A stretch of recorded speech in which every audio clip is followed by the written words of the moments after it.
अध्यक्षात घुसवलं याच्यात आम्हाला खरोखरच आनंद आहे. याच्यापेक्षा जास्त परिचय करून द्यायची काही गरज नाही.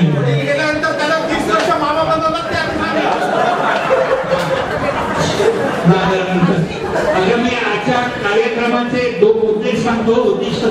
मुख्य उद्देश असा आहे की बेबीचे वय झाल्यामुळे तिला प्रत्येक नातेवाईकाला भेटण्याची ती फार इच्छा आहे की प्रत्येक नातेवाईकाला घरी जाऊन भेटावं, पण ते शक्य नाहीये. तर तिच्या 75च्या निमित्ताने म्हटलं सगळे लोक भेटतील आणि एकत्र येऊन जे बालपणीचे ज्या काय आठवणी आहेत त्या आठवणी पण परत जोपासण्याच्या हिशोबाने हा आजचा समारंभ आयोजित केलेला आहे. 75 हा एक उद्देश आहे, पण त्याबरोबरच मुख्य उद्देश आपल्या नातेवाईकांना तिची इच्छा नसतानाही थोडी जबरदस्ती करून इथे नातेवाईक तुला भेटतील या हिशोबाने आजचा कार्यक्रम आम्ही आयोजित केलेला आहे.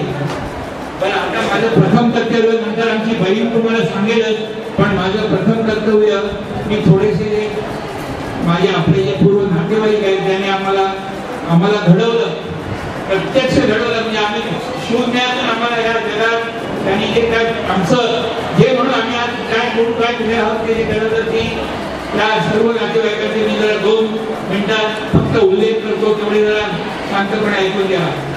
प्रथम आई वडिलांची फार इच्छा होती की तिने डॉक्टर व्हावं आणि आम्ही सर्व भावंडांनी खूप शिकावं, पण ते अकाली वारले.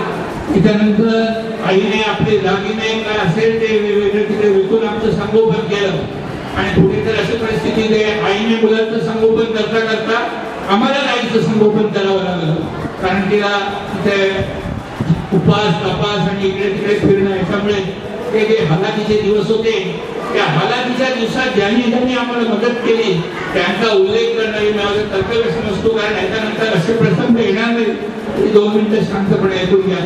प्रथम आमच्या आई वडिलांचे स्मरण केल्यानंतर प्रथम स्मरण करणार आकेरकर कुटुंबियांचे.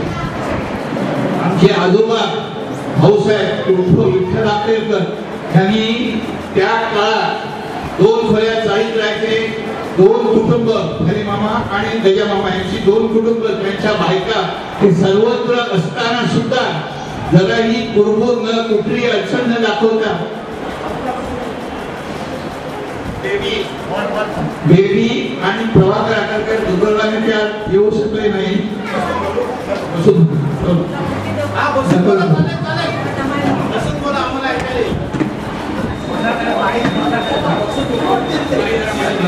बसायची सुरू केली त्यावेळी ज्यावेळी 2 खोल्या गजा मामा आणि हरी मामा या दोघांनी या 2 व्यक्तींना केवळ ठेवून घेतलं.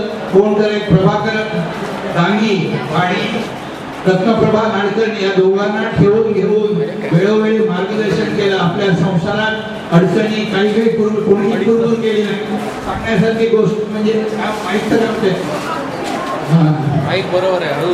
बरं, तर त्यांनी ठेवून घेतलं. 2 संसार रांगत असताना आपल्या मुलीच्या मुलांना काय झालं प्रथम स्मरण सगळ्यांनी प्रथम स्मरण विठ्ठलराव ते आज हयात नाहीये, त्याच्या पश्चात भाई मामा ते पण आज हयात नाहीये. फक्त एकच कुटुंब गजाननराव आकेरकर आहे आणि त्यांना आज आम्ही प्रेसिडेंटचा मान दिलेला आहे. तर हा सगळे गजामामा मामी भाई मामा मामी या सर्वांनी मिळून आपल्या नको नको मध्ये नाचू नका. माझ्या भाषणात व्यत्यय येतो आहे. त्यांचं महत्वाचे भाषण चालू तर या आकेरकर कुटुंबाचं स्मरण करणं पहिलं कर्तव्य आहे. त्याच्यानंतर मी हळूहळू एकेका नातेवाईकांकडे येतो आहे. तर त्याच्यानंतर मला जे स्मरण करायचं आहे ते सुधा मावशीचं.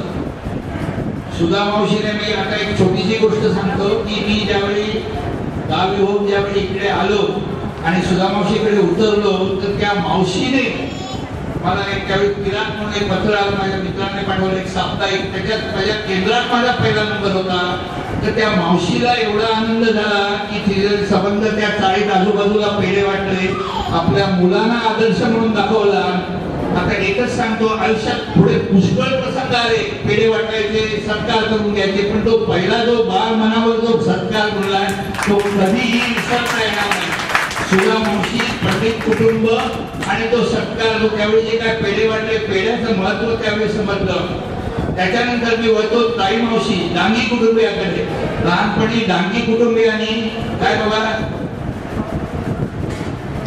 मला सगळ्यांच्या उपकाराची जाणीव आहे, थोडं माफ करा, थोडं एक कुटुंब एक मागे पुढे झालं ते क्रमवारी नाहीये इथे, समजलं ना? क्रमवारी मी पहिला असं काही नाहीये, हे सगळ्यांचं मला लक्ष आहे, पण मला जरूर करायचं आहे.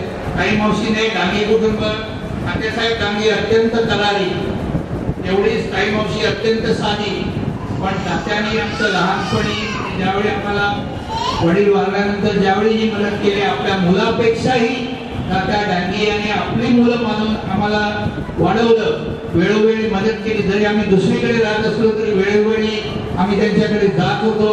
ताई मावशीने सुद्धा आम्हाला कपडे, लत्ते, बाकी जे जे काय आहे त्या बाबतीत मदत केली.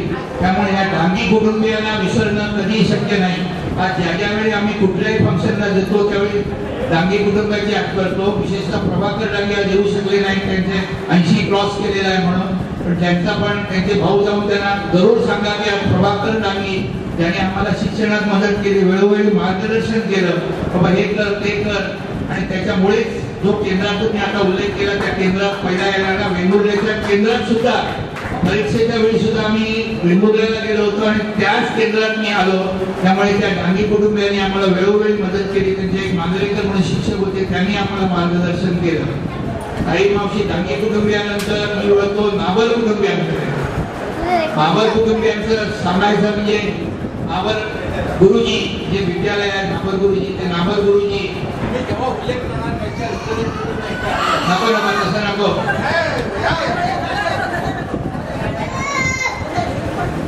नाबर गुरुजी खरोखरच एक आदर्श गुरुजी म्हणतात त्यापैकी होते. अत्यंत धीरगंभीर गंभीर, म्हणजे आमच्याशी वागताना प्रेमळपणाने वागले ते. आणि त्यांनी पुस्तकाची मदत, मार्गदर्शन, स्कॉलरशिप मिळवून देण्यात त्यांनी अत्यंत मदत केली. आणि त्यांचं वैशिष्ट्य म्हणजे मिळालेली स्कॉलरशिप ती परत फेड्याकडे त्यांनी लक्ष दिलं. वेळोवेळी मला सांगितलं की स्कॉलरशिप भेटतात पुष्कळ लोक आणि मग आपल्या व्यवसायात कुठे बोलतात स्कॉलरशिप परत करायचे भान करतात. ते नाबर गुरुजींचं वैशिष्ट्य, घेतलेली स्कॉलरशिप जर लोन स्कॉलरशिप असेल तर ती परत करा. त्यांनी माझ्या मनावर बिंबवलं, म्हणजे पुढच्या विद्यार्थ्यांना त्यांची मदत होते. तर नाबर गुरुजी आणि आमची विरूची आद्या म्हणजे नाबर आमची जी आत्या, ती सुद्धा इतकी चांगली, वेळोवेळी कपडे, लत्ते, पैसे कधीही तिने असं केलं नाही की बाबा भेदभाव. कारण तिला समजलं होतं आपला भाऊ वारल्यानंतर त्याच्या मुलांचं आपल्यापासून जे काय कर्तव्य ते पुरं केलं पाहिजे. नाबर गुरुजींनी आम्हाला अशी मदत केली. दाजी मामाकडे सॉरी काकेकर कुटुंबात झालं, पण दाजी मामानी मी जो उतरलो तो पहिली माझी कॉलेजची 2 वर्ष दाजी मामाकडे काढली. आणि त्यामुळेच माझी गाडी ही रुळाला लागली. बेबीचा खरा आजचा उद्देश बेबीचा आहे, पण मी माझं पण त्यावेळी सांगून देतो की आकेरकर कुटुंबियांनी जी मदत केली ही अत्यंत सूक्त मदत होती. कुठेही काय केलं नाही, कुठेही नाही, पण त्यांनी आकेरपर्यंत आम्हाला आयुष्यभर त्याची आठवण राहणार. हे बघा, ही आकेरकर कुटुंबातली भाव नवीन पिढी येत आहे, त्यांचं पण स्वागत.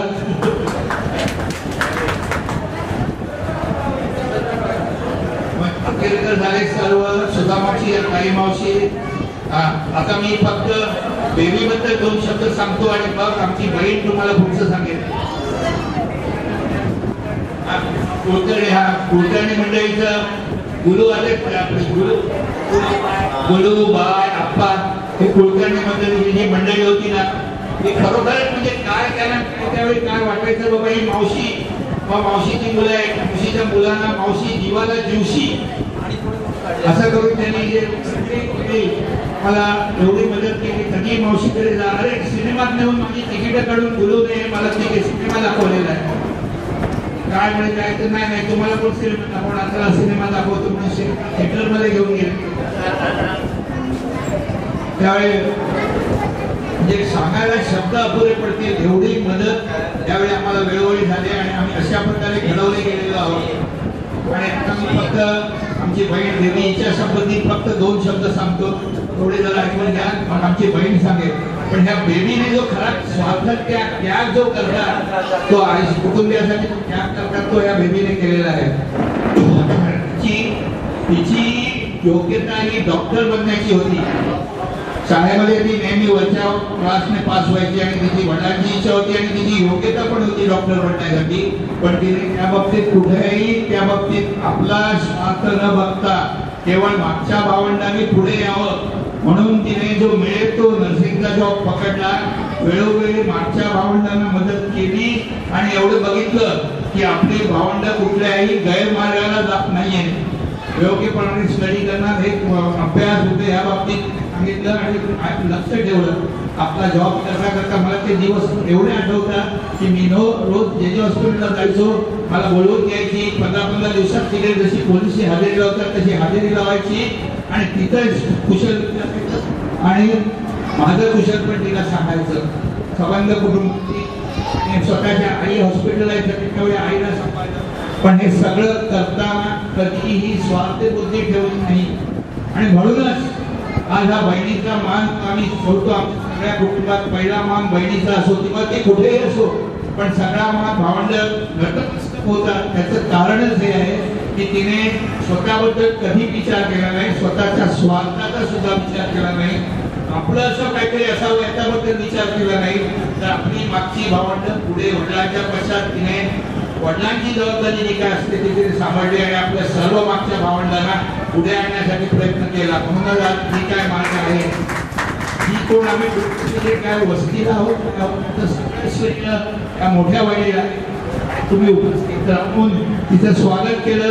कारण पण त्याच्या मागे तिने पण वेळोवेळी गजा मामाला मदत काय पाहिजे बाबा मामा या, गाजी मामाला विठ्ठल आकेकर पुढे हॉस्पिटलात होते या माझ्या हॉस्पिटलात या, इकडे मी तुमचं स्वागत करतो. म्हणजे कुठल्याही कोणालाही असं नाही की बा चला मला कठीण आहे मला कसं जमणार या.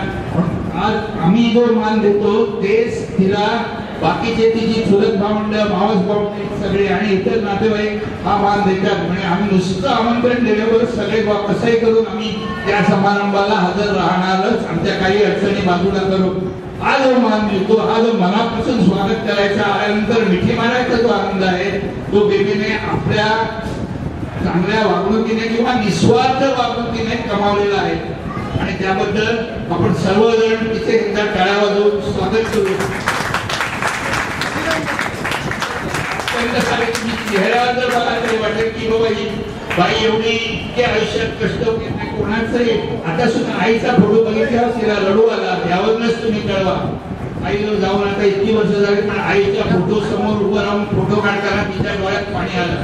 इतकी भावना प्रधान मुलगी आयुष्यात वेळोवेळी इतकेंदा रडले तिथे रेकॉर्ड झालेलं आहे. सगळ्यात पुढे आनंदाचा प्रसंग असो व दुःखाचा प्रसंग असो तिच्या डोळ्यात नेहमी पाणी यायचं. इतकी भावना प्रधान आहे ती आणि त्याच्यामुळे सगळ्या जमलेल्या लोकांना नातेवाईकांना ती आवडती झालेली आहे. आम्हाला तर तिने वेळोवेळी मदत केलेली आहे. ज्याला त्याला काय मदत शक्य आहे की तिने एवढं सांगून आणि आपल्या सर्वांच्या वतीने ती आज उपस्थित राहिली. आमच्या विनंतीला तिने मान दिला आणि आपल्या संसारातल्या अडचणी दुसून ती आली याबद्दल मी आपल्या सर्वांतर्फे तिथे आम्हाला चुकीचं होईल तिला शुभेच्छा. तिच्या पुढच्या आयुष्यात सतम त्याप्रमाणे तिला जेवढं म्हणून चांगलं आरोग्यदायक आयुष्य लाभो अशी विनंती सर्व परमेश्वराकडे करत आहे. त्यानंतर आमची बहीण विजयानंतर काहीतरी आपल्याला ताकद सांगायचं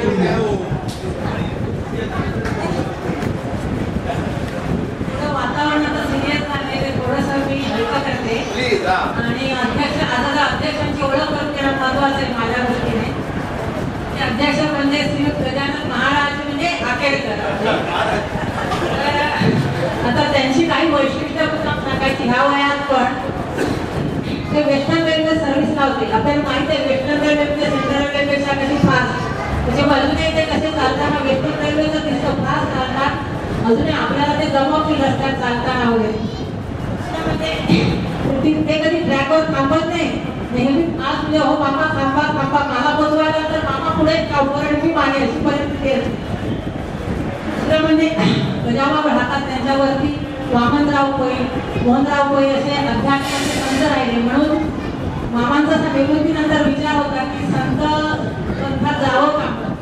गजानन महाराजांनी कमला देवी असा एक पंथ काढायचा विचार होता त्यावेळी निवृत्तीनंतर. पण ते वामनराव पैंच्या पोटावर विचार ते शिष्य इकडे येतील म्हणून आम्ही तो जरा विचार मामांना म्हटलं मामा नको आता तुमचं इतर कार्य असं. नंतर त्यावेळी एक पंथ होणार होता. गजानन महाराजांनी कमलाबाई असा एक पंथ.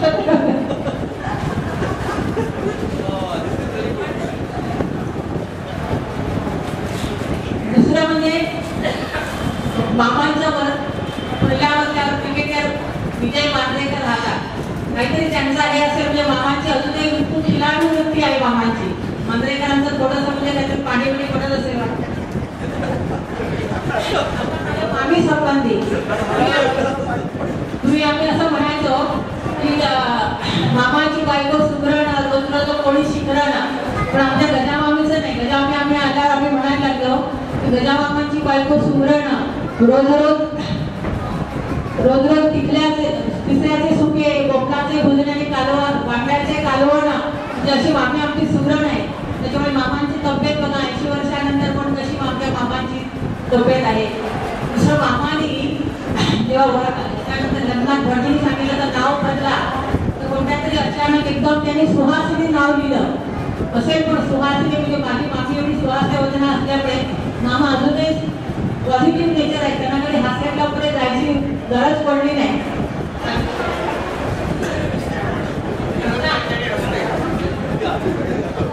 आता अध्यक्षांचं म्हणजे ओळख झाला तर बेबी संस्कृती 2 वर्ष तर बेबी संस्कृती काय बोलायचं हे नाही हे थोडीशी फक्त कविता.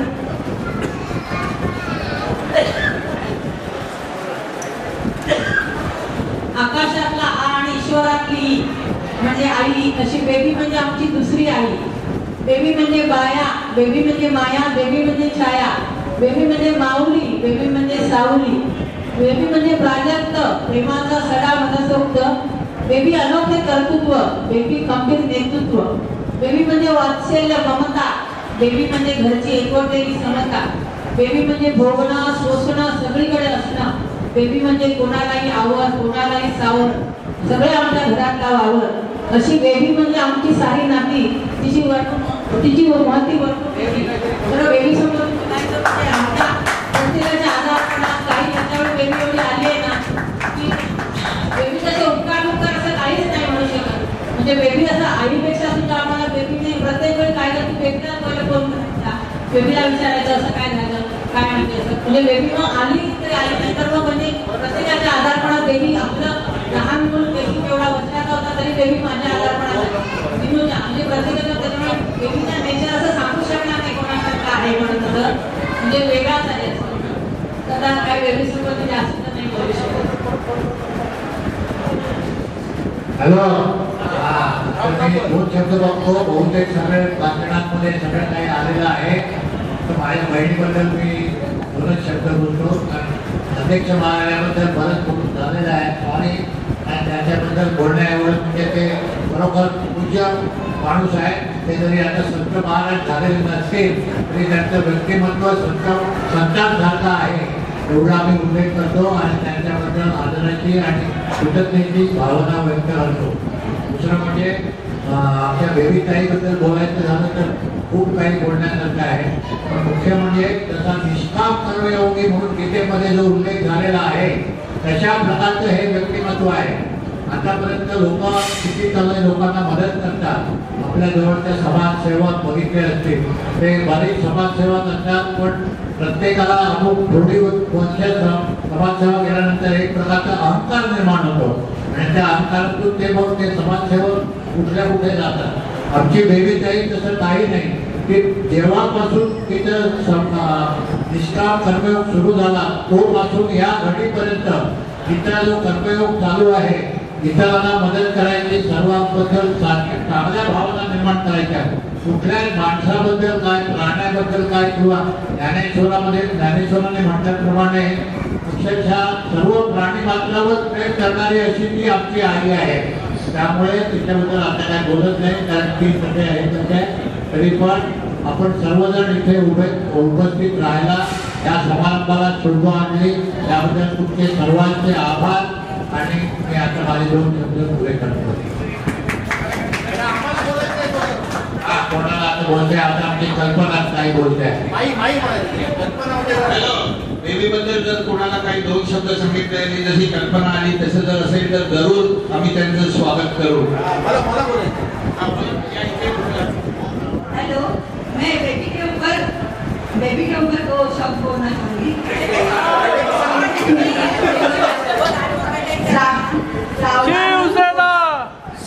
सावला रंग छोटा सा तन, उतना ही सुंदर इनका मन.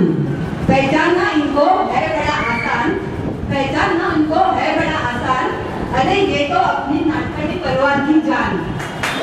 माँ की थी ये बहुत दुलारी, प्यार से इनको बुलाते थे बेबी. माँ की थी ये बहुत दुलारी, प्यार से उनको बुलाते थे बेबी.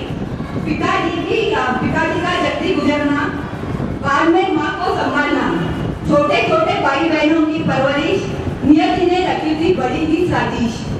जिम्मेदारी के एहसास में खो गया बचपना, जिम्मेदारी के एहसास में खो गया बचपना. जवानी तो रह गई बस एक सपना, जवानी तो रह गई बस एक सपना. थी एक जबरदस्त ख्वाहिश मन में, थी एक जबरदस्त ख्वाहिश मन में, लोगों की सेवा करनी थी दिलो जान से, लोगों की सेवा करनी थी दिलो जान से. पूरा किया नर्सिंग का कोर्स उसी लगन से, पूरा किया नर्सिंग का कोर्स उसी लगन से. जेजे में नर्स का काम मिलना जैसे साकार हो गया सपना, जेजे में नर्सिंग का काम मिलना जैसे साकार हो गया सपना. जिंदगी के रंग बदलते गए, अब अच्छे दिन आने लगे. क्या खुदा को किसने देखा है, क्या खुदा को किसने देखा है. कहते हैं वो फरिश्ता बन के धरती पे आता है, कहते हैं वो फरिश्ता बन के धरती पे आता है. ऐसे ही एक फरिश्ता बनकर डॉक्टर सलीम आ गए, ऐसे ही एक फरिश्ता बनकर डॉक्टर सलीम आ गए और बेबी ताई के जीवन को एक नया रूप दे गए, और बेबी ताई के जीवन को एक नया रूप दे गए. सपनों का राजकुमार घोड़े पे बैठ के आ गया, सपनों का राजकुमार घोड़े पे बैठ के आया और हमारी बेबी को रायपुर लेके गया. हंसते हंसते किया नए धर्म का स्वीकार, हंसते हंसते किया नए धर्म का स्वीकार. और नजमा सलीम हो गई साकार, और नजमा सलीम हो गई साकार. कैसा लो शोएब के जन्म से फैमिली हो गई पूरी, कैसा लो शोएब के जन्म से फैमिली हो गई पूरी. नए बंगले में प्रवेश करके जिंदगी हो गई और भी सुनहरी, नए बंगले में प्रवेश करके जिंदगी हो गई और भी सुनहरी. जीवन के हर रास्ते में अपनों का मिला सुंदर साथ, जीवन के हर रास्ते में अपनों का मिला सुंदर साथ. दादी बना के बच्चों ने बढ़ाई इनकी और भी शान, दादी बना के बच्चों ने बढ़ाई इनकी और भी शान.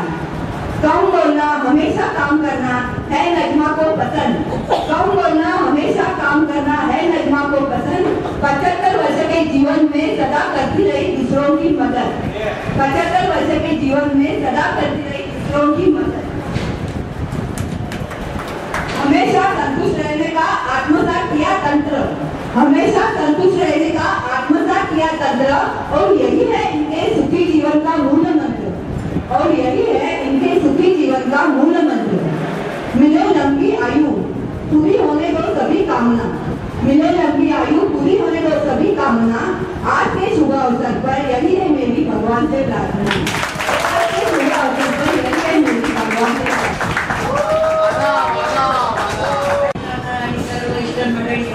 फार फार आभार मानते. माझ्यासारखी भाग्यवान मीच काही नसताना पण माझ्याकडे एवढं माहिती शब्दात वर्णन करू शकते. समारंभाच्या निमित्ताने सगळे आपण जमलो. एक कविता तुम्हाला सांगते. क्षणसौख्याचे आनंदाचे जन्मभरी हे असे लुटा, क्षणसौख्याचे आनंदाचे जन्मभरी हे असे लुटा.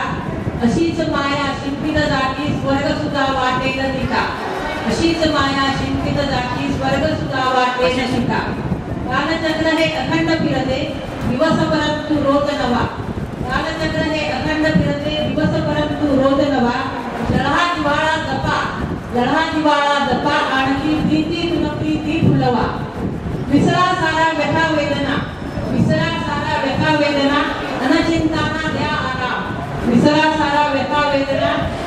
निश्चिंताना द्या आराम, हर्ष थांबला तुमच्यासाठी, थांबा त्याला सलाम. वारा छेडे सतार ऐका, सूर उघडती शून्यम छुन, अनमायेचा वसंत आहे, मनावर छत्र धरू. आपुलकीचे रेशीम धागे, आपुलकीचे रेशीम धागे, जोडून मनवा सारे उत्सव. आपुलकीचे रेशीम धागे, जोडून मनवा सारे उत्सव. कळली जाना प्रीत दयांचे, जीवन म्हणजे एक महोत्सव. कळली जाना प्रीत दयांचे, जीवन म्हणजे एक महोत्सव. तुम्हास माझ्या लाख शुभेच्छा, तुम्हास माझ्या लाख शुभेच्छा. घर तुमचे राहो आभार, घर तुमचे राहो आभार. मला हवा पण जन्मभरास्तव, एकच तुमचा आशीर्वाद.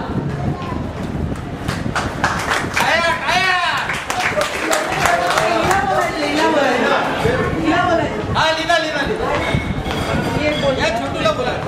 अरे वा.